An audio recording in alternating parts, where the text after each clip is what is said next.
Hi, my name is Lana. Welcome back to my channel. I am so hot. It's not actually because it's very hot, it's because it's very humid. So I've not stopped sweating in several weeks and send help. The only reason I'm filming in this room is because there is an AC. I'm sitting right under the AC and I'm still sweating. Today I will be doing the mid-year book freakout tag. I'm a little late for it, but it's okay, who cares? The original creator of the tag will be linked in the description below. Let's get through these questions. Actually, let me answer an extra question of how has my reading been going this year. It's not good. I don't know what's happening. Reading is a little harder this year than it was last year, but it's actually getting better. The last few books that I read were very good. I have some 5 stars, more 5 stars than I had in spring, and so generally I just feel more positive about reading. So hopefully the second part of the year will be much more successful and I'll feel better about my reading.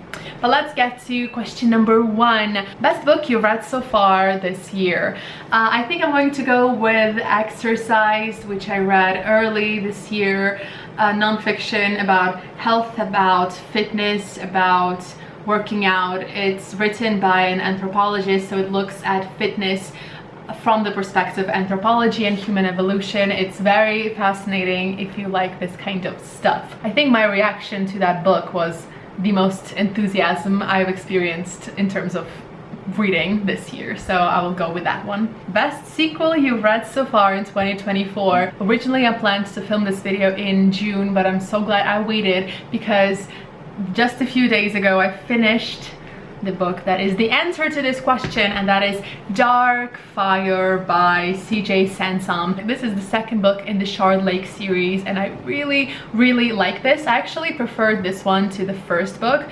Then again, the first book I read in 2020 while I was in quarantine all alone, and maybe that also contributed to me not being obsessed with the book. I think I gave 4 stars to that book. This is a 5-star book. 5 stars. So this book is set in 1540. So Henry VIII is the king. He's somewhere in between his 4th and 5th wife, if that helps you understand where we are. And we follow Matthew Shardlake, who is a lawyer. In the beginning of this book, a former client of Matthew approaches him and asks him to help and represent his niece, who is accused of murdering her small cousin. And apart from this murder case, he's also tasked with another case on a bigger political scale. I love a murder mystery, I love investigation, and I love a historical fiction, and it all is this. It's so well researched. You can tell that the author really knows his Tudor history and the everyday life of Londoners of that time.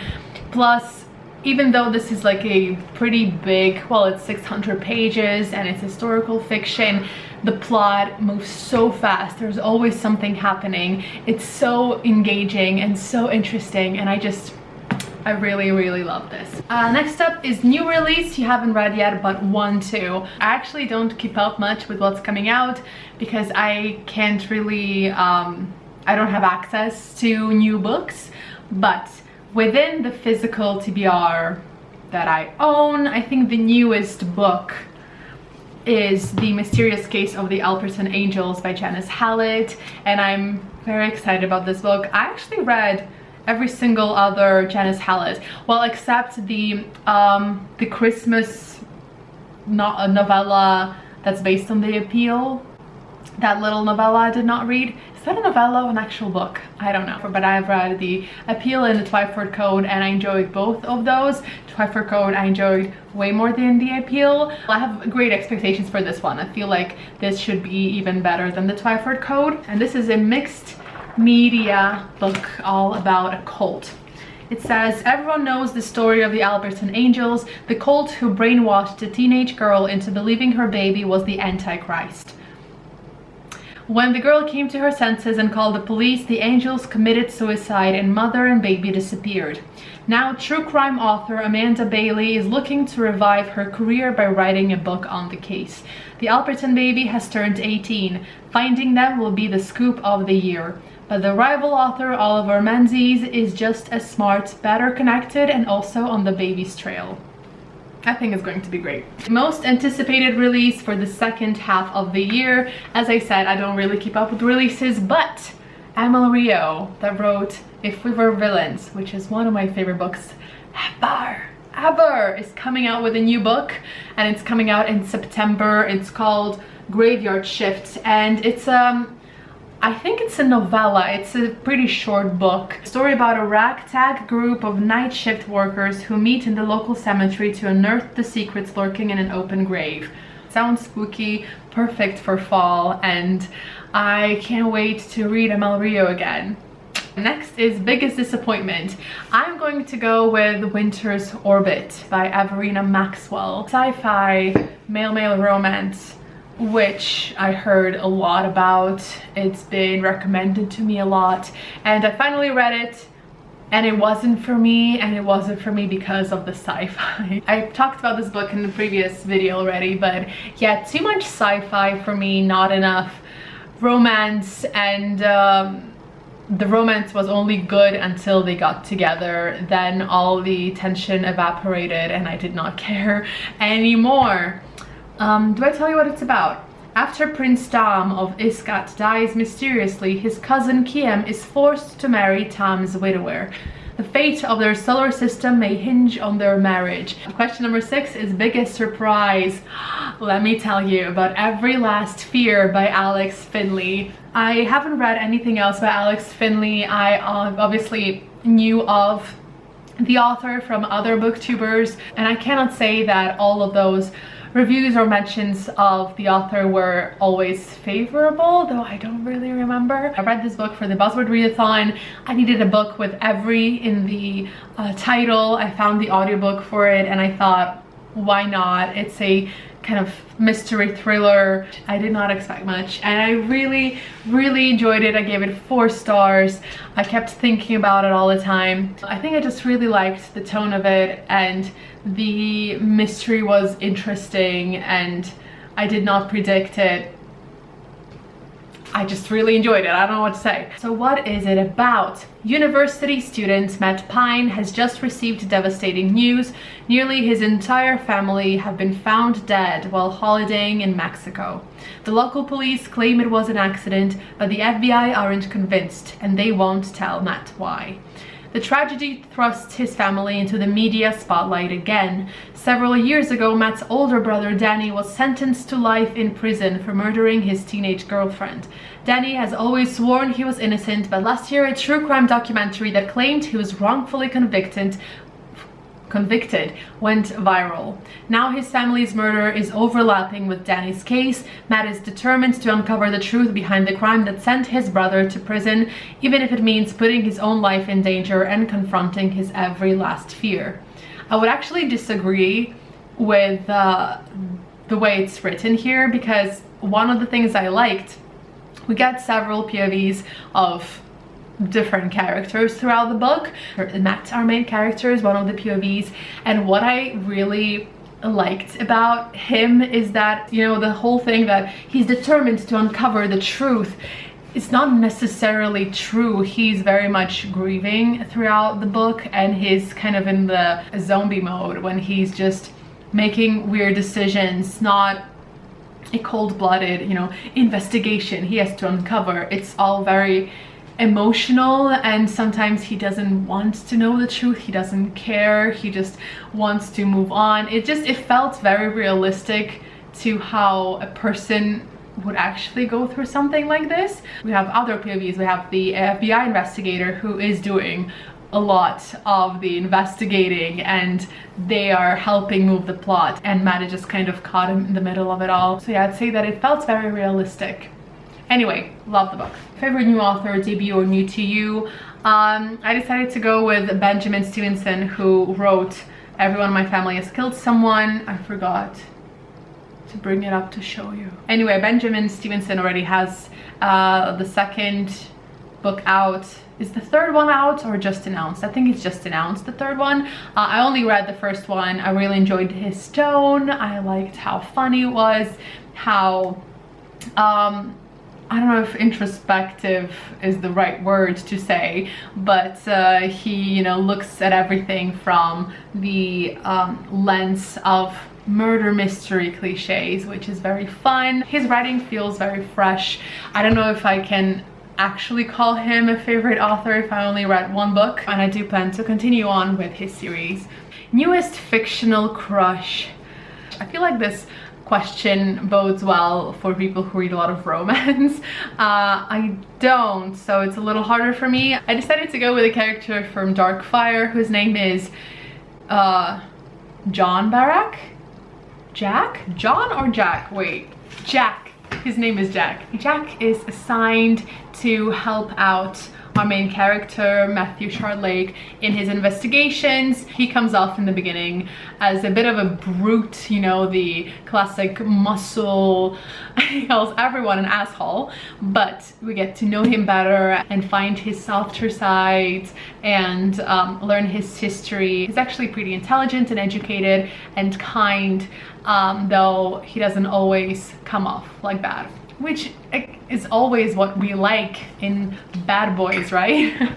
Next is newest favorite character, and I've decided to go with Sam Vines from Terry Pratchett's Guards, which I also read recently. This book has great illustrations of the characters, and yeah, this is Sam Vines, the captain of the Night Guards. He's a very talented detective, but it's almost like he doesn't know that he is that, and no one really in the city respects him or the other guards. It's almost like, why bother doing anything if no one expects much of you? But his inner sense of justice prevails. He's just a very fun character to follow. Well, all characters in Terry Pratchett are really fun to follow, but him especially, because he's the main character, you root for him, and yeah.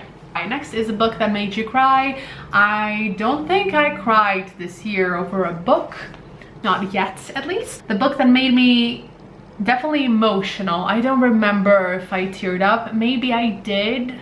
It was definitely not like a full-on cry. I did feel very emotional. Was reading Finding Me by Viola Davis. This is a memoir by the exceptional actress Viola Davis, and I read this on audio. She narrates the audiobook, and it's a magical book. It's so good, incredible, just how vulnerable she had to get to write down these stories. It's kind of wild how many experiences and stories and almost like lifetimes she went through in her life, and it's just I highly recommend it. It's really good, and yeah, it made me quite emotional a few times. Question number 11 is book that made you happy.